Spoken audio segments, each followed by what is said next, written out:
Welcome to the Standard Deviations podcast, presented by Orion Advisor Solutions and hosted by Dr. Daniel Crosby, Orion's Chief Behavioral Officer and New York Times bestselling author. Each week, Dr. Crosby interviews a fascinating new guest on a range of compelling topics, from literature to psychology to financial wellness. To learn more about Dr. Crosby's behavioral finance work at Orion, visit www.orion.com. Hello and welcome to the Standard Deviations podcast. I'm your host, Dr. Daniel Crosby, and today I'm joined by Dr. Randall Stutman, who is a leadership scientist dedicated to exploring the behaviors and routines of extraordinary people. Goldman Sachs called him the most experienced coach on Wall Street, having served as an advisor to thousands of executives and hundreds of CEOs. He is the founder of the Admired Leadership Institute and the author of the award-winning book, Working Through Conflict. Welcome to the show. Thanks. Appreciate the invitation. Glad to be here.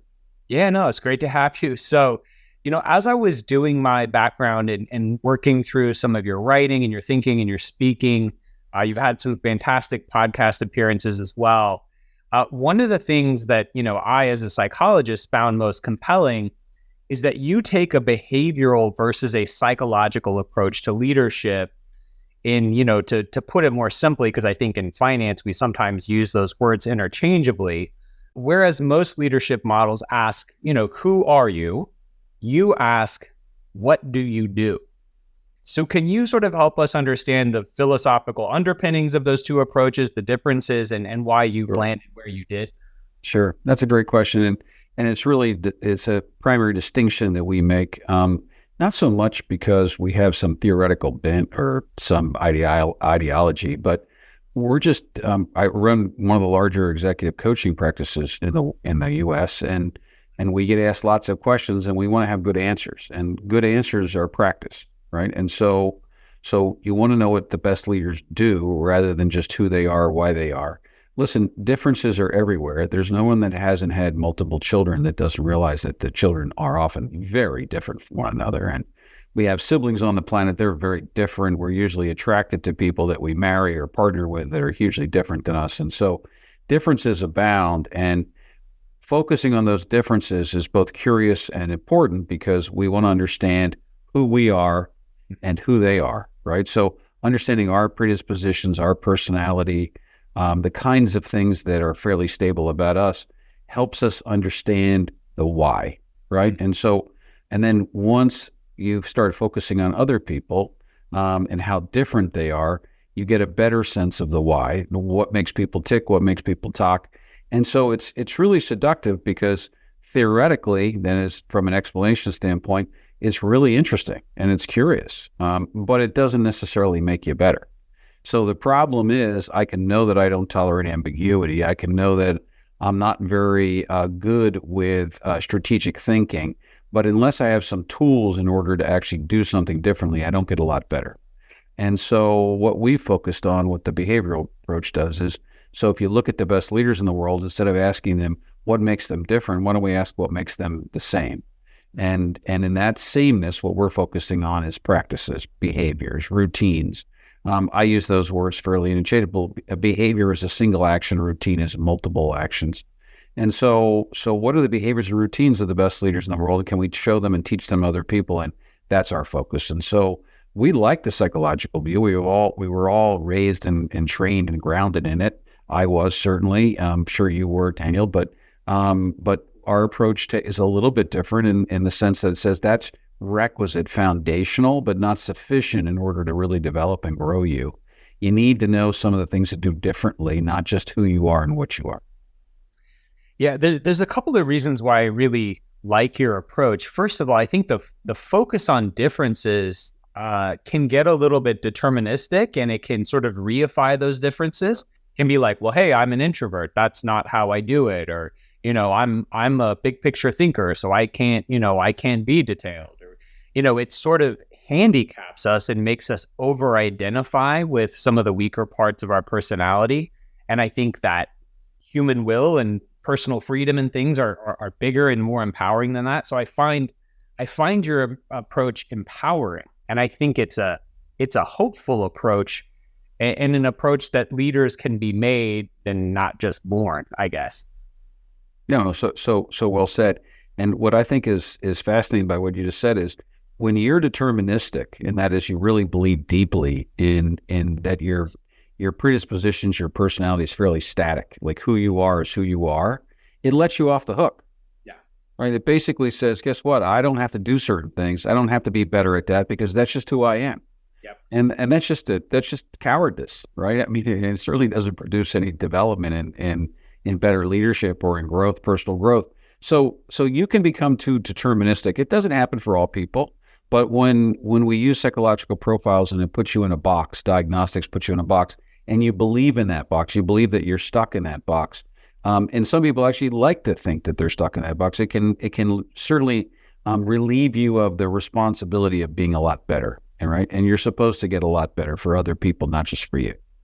Yeah, this is a real soapbox of mine. You know, as someone who trained to be a clinician, as a clinical psychologist, on the one hand, I'm deeply enthusiastic about society's growing interest in mental health and psychology and growing awareness of these things. I think it's a good thing. You know, I think we're talking about things that we haven't historically. But then on the other hand, I see people self-diagnosing, over-identifying with these diagnoses, like sort of becoming too wed to their DSM, their DSM diagnosis and saying, well, I can't do that. I have ADD. I can't do that. I'm anxious. And you go, no, this is sort of a place of understanding to begin from. And then we all want to grow and improve and make changes and become, more than that box, more than that label. So sticking with this idea that you brought up beautifully there about focusing on similarities rather than differences, right? I wrote about this recently in one of my books. It's human tendency to focus on what makes us different. One of the beauties of your work is you've focused on these leadership traits that are shared by the world's best leaders. What are some of these common traits, first of all? And then second of all, were there any that were especially surprising or unique to you? Yeah, so the very word traits is problematic for me because we don't focus on their traits very much, but there are some qualities about them that really surprised me. And probably the biggest quality that we found when we first started studying admired leaders and identifying them, we've been able to find 3,400 of them over the years. We've studied literally more than 15,000 leaders who were exceptional at results or followership, but very few that have both qualities. Those admired leaders that are really rare. And the thing that took me back the most was when I originally found the first two admired leaders, and they were the reason I came up with the word admired. People around them just said, I admire them for this, I admire them for that. So I started describing them as my admired leaders that I was studying, and it just stuck. And but what I found that was so surprising was they were admired everywhere. They were admired parents, they were admired spouses, they were admired by their friends, they were admired, in this case, by their colleagues, they were admired by their own leaders, they were admired in their community, they were admired every place. And so the question that I asked myself was, well, how can that be, right? And that's because of that shared notion is that you and I have learned psychologically to become different people in different situations, which absolutely is correct. We need to adapt and flex in order to people's differences. But what admired leaders do while they're adapting and flexing is they stay very consistent with certain sets of behaviors that make them more respected, more appreciated, more recognized, and more admired. And so there are some things that don't change, that you do all the time. If you know how to give feedback to a 57-year-old, works with a 7-year-old too. And if it doesn't work with a 7-year-old, then it probably doesn't really work with the older person, right? So if you really understand something special, you do it everywhere. And that's what these admired leaders tend to do, is they develop these particular behaviors, routines. We can talk about how they come to them if you want. And then in the process of that, they apply them in every aspect of their lives, and therefore they garner the same kind of respect and admiration every place they go. That always just floored me. So it never occurred to me that by helping someone become a better leader, you're actually helping them become a better person. The whole person is who you are as a leader. And I always thought that or said that, but I never understood what that really meant until I studied admired leaders. So I used to teach personality theory courses, and there's a fascinating distinction between sort of Eastern and Western thought. Yep, agreed. With respect to personality. We tend to think of personality as more static and unchanging, kind of going back to this being over-identified with our box. Eastern philosophy, Eastern psychology tends to give more room for flex. So there's Daniel at church, there's Daniel at work, there's Daniel at the bank, or whatever. And we tend to think of that as a form of inauthenticity. So could you give us some concreteness around this idea that, on the one hand, leaders are admired, leaders are great in every context, but to be great in every context takes some adherence to first principles, but some amount of flex. Right. So situations are dynamic, right? I mean, contingencies are real. And so you're going to have to adapt and flex to what's going on in a given situation. That doesn't mean there aren't universals and there aren't principles and behaviors that apply, but they might apply more broadly, more than narrowly in any given situation, right? But that doesn't mean they go away. So when you think about adapting and flexing, what you're thinking about is an emerging interaction, like when things are just happening, right? What is it that you're trying to achieve, and how do you normally go about achieving those things? So most people, for example, that are highly candid, direct, they don't turn off their candidness and directness regardless of what the situation is. That doesn't mean that how they go about being direct or candid isn't modified to some degree in a given situation, right? They probably have gotten feedback in the past that they have come across, a little bit too directly, maybe even abrasively. So in a given situation where they recognize sensitivities are involved or it's delicate, they will ratchet themselves back. They will modify themselves and adapt to the situation. But that doesn't make them all of a sudden indirect or uncandid or without transparency, right? So they have a hard time giving it all the way up, as they should, if they in fact believe in that orientation. So you're doing both things all the time. If you're any good, you're staying set with things that you believe in and behaviors you've been taught, routines that work for you. And you're also adapting and flexing to some degree based on situation. That would be my take. Yeah, no, I like that. I think the candor example is the perfect level of concreteness. You're going to give that candor, you're going to give that transparency, but it may look different talking to the 57-year-old versus the 7-year-old, but the underlying principle still the same. In some of your podcasts and some of your writing, I've heard you talk about at least two facets of leadership. When we think definitionally about leadership, I think some people think of it almost as just influence, like influence being necessary and sufficient, like you're a leader if you've got followers. But you talk about influence being a piece of it, and then sort of working for results as being a piece of it. How often do these things co-occur in nature? Like how often do we get someone who has both of these traits, and can people be sort of good at one without the other? Yeah, so I look at influence more like from a followership standpoint, and we look at followership not from our own definition, but how other people, the actual leaders, have come to it. People who have great followership, people want to be around those people. They feel differently when they're engaged by them. They feel as if that they have more confidence, more ability, more skill, because those people are bringing those things out in them. They feel a deep and loyal connection that's reciprocated, even if it's only a perception. So that connection makes them want to do things that other people wouldn't do, to be loyal to those people. So followership is a really unique set of skills. And in the process of that, some leaders are very good followership leaders. They're able to build those relationships, build those connections, make and bring out the best in people and in the way that they do things. So, but people don't write a lot about followership when it comes to leadership, but it's the other side of the coin other than results. And so how you get to those results either helps you create followership or not. Take back to that candidness idea. Okay. So, if you are somebody that is highly candid, that's the way that you prefer to be. I don't believe that you're born with candidness, by the way. I don't believe you're born direct, but that's what you've learned. That's the models that you've followed and the like. Now, how about if I show you a way of actually being candid in a behavior, right, that allows you to create more followership? And your notion would be, I get to be who I want to be, right? Not who I am, but who I want to be. I prefer to be candid, but I do it in a way that actually builds relationships rather than tears them apart. And so if I show you how the best leaders who are highly candid do that, then you'll go, wow, I want to try and want to start practicing that. And I can do that everywhere. And that's really what admired leadership is, and what we do is try to show people those best practices. So your question, though, is how rare are people that actually have both sides that can really generate results and followership at the same time? I'm going to tell you they're really rare. Like I've been at this for almost close to 40 years, and 3,400 sounds like a lot of them, but I mean, we're studying 5-6 leaders a week, right? And so it had for all those years. So we're looking at tens of thousands of leaders, and we're finding some, right, have, very rarely have this quality.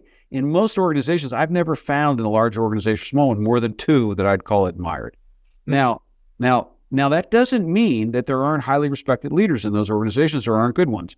The majority of the way we come to leadership is to think about results. We promote on results. We reward on results. We think of leadership in terms of getting outcomes and performance results. And so that's what we reward on. And so most leaders go to where the rewards are, and they become results-oriented leaders. They don't think about followership very much, right? They don't think about the relationships until they mature some and the like. And so it's very common for me to go in a large organization or a small one and find results-based leaders that are really good, by the way.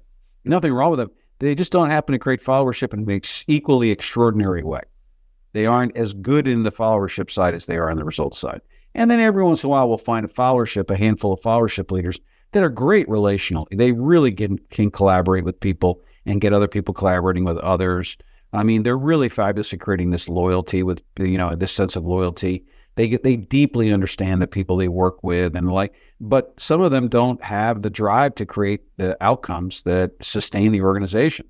Again, it doesn't mean that they're without results, because they wouldn't be in their roles, but they're not extraordinary in the results like they are in the followership. So admired leaders are those people that actually have extraordinary sense of qualities on both sides. It's just really uncommon, right? And when you find one of those people and you follow them around and you ask them what they do, especially you ask the people around them what they do differently, and how they motivate, how they inspire, how they build relationships, how they make decisions, you start finding all kinds of behaviors you've never seen before. And that's what we've been at for all these years. When I finished my PhD, my first job was was doing pre-employment assessments of executives. I found that to be fascinating work, and we would create these job requisitions, and we would have people sort of create their dream candidate. And so often I had to tell people, like, look, this just doesn't exist in nature. It's like when I play, it's like when I play video games with my son, and you can, play a football game and create your own player, and they're 7 feet tall and weigh 300 pounds and run a 4.240 and have, incredible arm strength and bench 400 pounds. I mean, it felt like that's what people were asking for. You said that followership is understudied, right? That we don't talk about that enough. So let's overcome that error today. I have this concept of someone who is great at engendering followership in the people they serve. I don't know how data-driven it is, though. What does that person look like from your research, and what does that look like, and are there any surprising things you found there? Oh gosh, I mean, there's so many behaviors that help create followership. I wouldn't even know where to start. Listen, if you're going to be great at followership, you obviously very much care about people, and you care about the relationships, right? So I could literally list off dozens of behaviors, right? So followership leaders are very much about listening very intently, and there's behaviors around that are not just bromides, okay? They recognize excellence wherever they go. They're willing to shout it out. They tell people when they've been influenced by them. They go about remembering other people's details, right? The details that are in your life. Whatever's important to you matters to them, right? There's ways that they go about adding value in relationships that are really kind of essential in the way that they create their followership. They think about collaboration and team in terms of values, not just in terms of getting things done. I mean, there's so many things that you can do to create more followership. Like, I wouldn't even know where to begin in terms of like the short list. But at the end of the day, followership leaders are very much about holding other people up and making it sure that it's about them. It's not about that leader, right? So, like you and I recognized a long time ago with leadership that no matter wherever you are in the organization, when you're on the top, you're really on the bottom. You're working a lot harder for people than they're ever working for you. And followership leaders do the same thing, except rather than from a results standpoint, they work really hard at the relationship side of things. They want people to feel differently when they're engaged in the workplace, and they do things that help promote that. That's really what followership leaders are all about. Yeah, holding those people up, remembering the details of their lives, remembering the particulars of their lives. We had a listening coach on. I was in London last year, and I brought my son to this engagement where I was speaking because I wanted to show him England and Scotland. So I bring my 10-year-old son. He actually turned 10 in England. We had a great time. And this listening coach was there speaking as well. And she met him ever so briefly because she was speaking right before me. And then, 4 months later, I had her on the podcast, and she inquired about my son by name and was asking about all these things that he was into. And I was blown away. Like, sure. The impact that small act of kindness and remembering had on me was just incredible. And that to me is what stuck out in what you were saying. It's so small, but it's so big, right? And I'm sure that leaders who drive followership are have lots of those characteristics. Oh, agreed. And such a cool thing. Notice that you remember it. It's such an impact because when your details matter to me, and I keep them even in long absences, right? It's even more impressive, right? Because it means that you must really care. Even if it's mechanical, even if you've given yourself a reminder, you've still gone out of your way because I matter enough to do that. You can't do that with everybody you meet. It's not possible. So I matter, I'm special, I'm important to you. And that brings me and binds me to you in a different way. Yeah. When it comes to results, I think, again, our caricature of a leader who drives results is perhaps that they're hard-nosed, that they're detailed. Is there room in the world for results-driven leaders that look different than this caricature? Oh, sure. Absolutely. Right. So not all results leaders do things disrespectfully, of course, right? They're just not as strong in the followership side as maybe they should be or could be. Because in many cases, they're not rewarded for it organizationally, even though they're rewarded for it in their families and other places. So, and guess what? Their job is to get better. And so, that's part of learning some of these behaviors that we do. But results leaders, if you were to say to me, like, so what's one of the distinctive qualities of results leaders? They're just a whole lot better at conveying feedback than other people, right? And they're very much used to reducing resistance to just about everything. They're always thinking about resistance. Like they generate a decision and they realize instantly that unless I get buy-in or subscription to that decision, the quality of that decision doesn't matter very much. And so they think about subscription, they think about buy-in, they think about lowering resistance to things. They think about giving feedback in less powerful ways. And that's one of the things that makes them really good at results. We oftentimes, though, when we come up with a results leader who's the opposite of that, who does things in a kind of a brash, fast, direct way, who hasn't learned a lot of those behaviors, what I always wonder is, were those results moderated by other things? In other words, did they really get those results, or did they inherit those results from other people in the sense of another team they inherited, another strategy, a market cycle, whatever has occurred? Because most people that get results in a fairly heavy-handed way don't sustain them over time, right? So don't think of results leaders as being, without compassion or caring or anything else. But the best ones really are fabulous in terms of what they get out of people, and they do so by everything they do is about lowering the resistance in the way that they communicate, in the way they give feedback, in the way they build relationships and teams. Just about everything is about, making sure that people subscribe to where they're going and what they're doing. Yeah, I like that as a heuristic, right? That this sort of heavy-handedness maybe produces short-term results, but not lasting results. And the key there is really lowering resistance. I think that's a great rule of thumb. Okay, so this is the question I've been most excited about. You and I were kind of laughing about this before we went on. I read a number of articles on your blog. You have a great leadership blog there. And one of your most popular articles is a piece about how everyone from athletes to CEOs worked with an advisor coach. Everyone you're going to see in the Olympics has a professional coach. Most of my listeners are financial advisors. And perhaps the most common objection they get in the world of E-Trade and Robinhood and the like is, why would I pay you 1% when I can DIY for, substantially less money?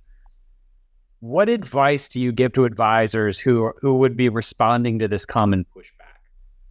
Well, there's an old line that says, no matter how talented the surgeon, they can't operate on themselves, right? So you need somebody that holds up a mirror, somebody that's willing to be hugely candid with you, tell you, and then if that person is fueled by best practices, then they can really make you much better and help you become much better by being a sounding board, a source of feedback, a source of candid transparency that you can't get, because when the people that are around you, by the way, and you pay and work with, they want to stay your friends. They want to stay employed by you. They want to stay married to you. So they have to filter some of the truths that they give you, right?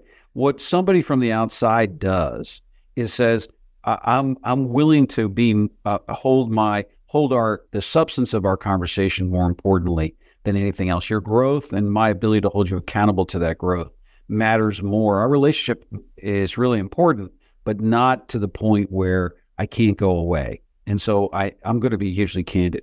But it always, and the reason you and I were laughing about this, it always cracks me up when people say, why should I get an advisor? And they're in the financial advice business. It's like, people can do financial things by themselves too. Would you recommend it?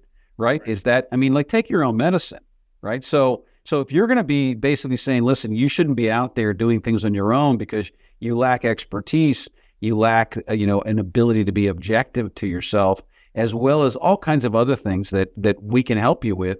And that's what you're selling in the world. And then you make the argument to me that, maybe you should be able to get all your advice and counsel in the mirror and it works just as well. I find that usually ironic, right?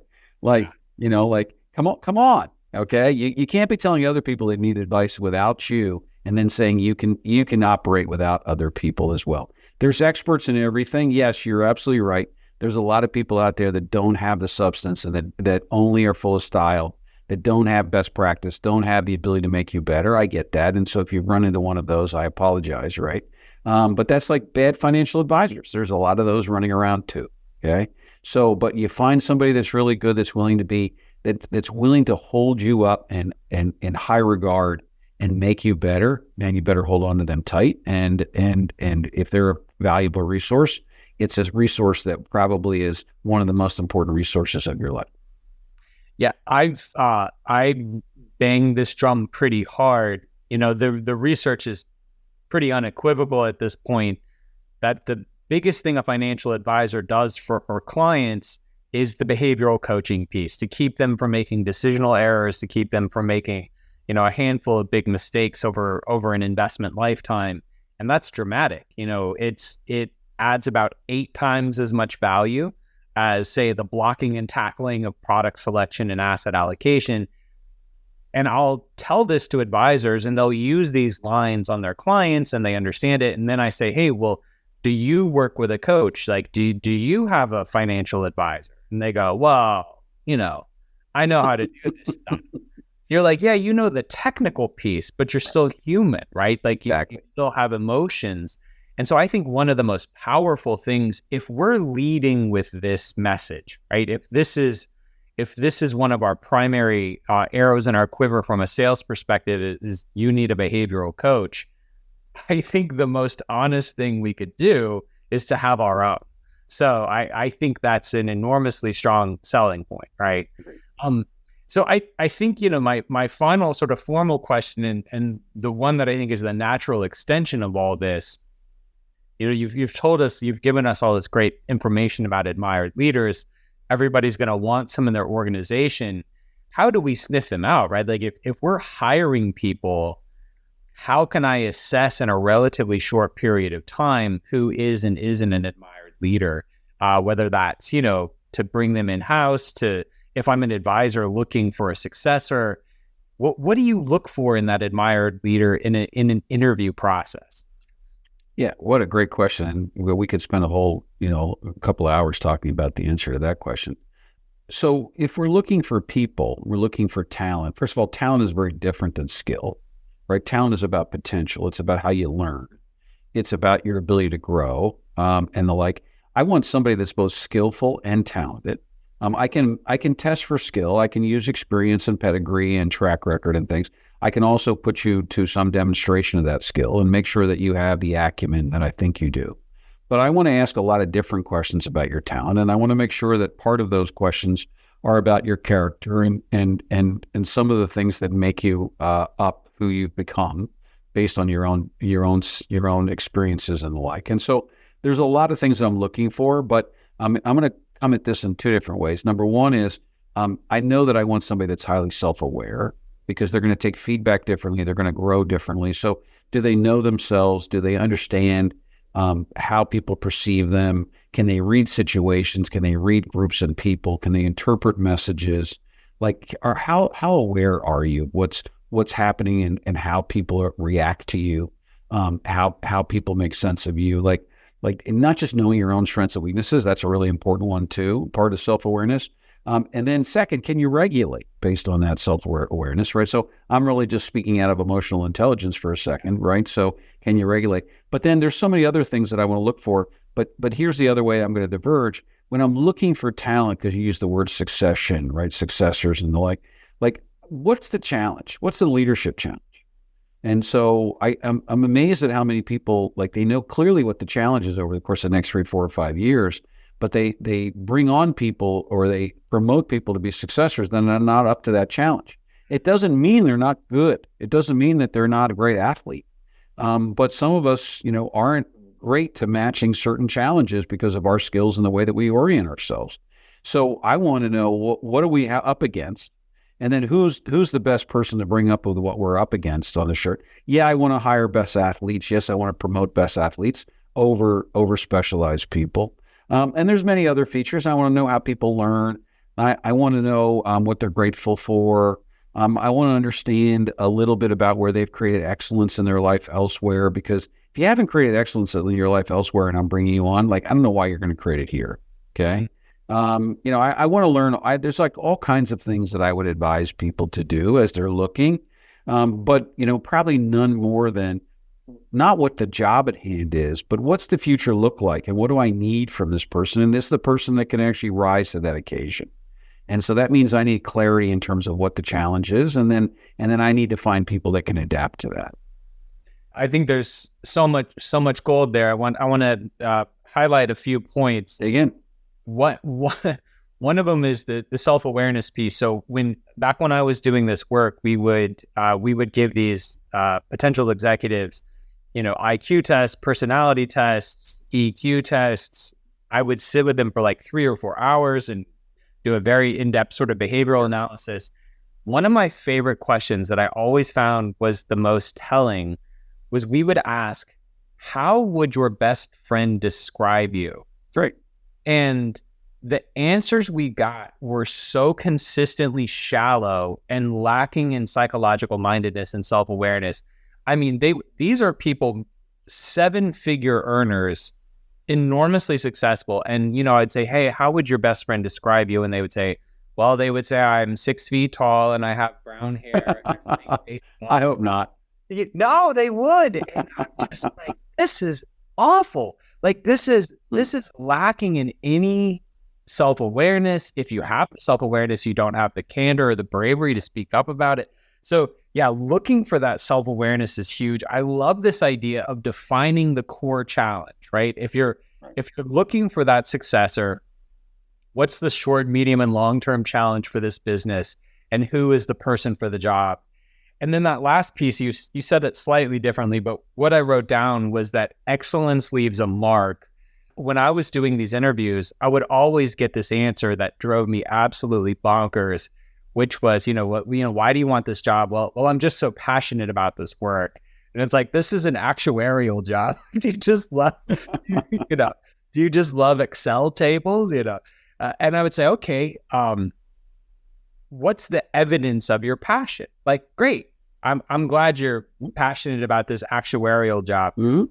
What's the evidence of your passion, right? Love that question. And evidence, passion always leaves a mark. Like if you're truly passionate about it, you're going to more school, you're getting specialized training, you're volunteering, you're writing a book, you're doing something.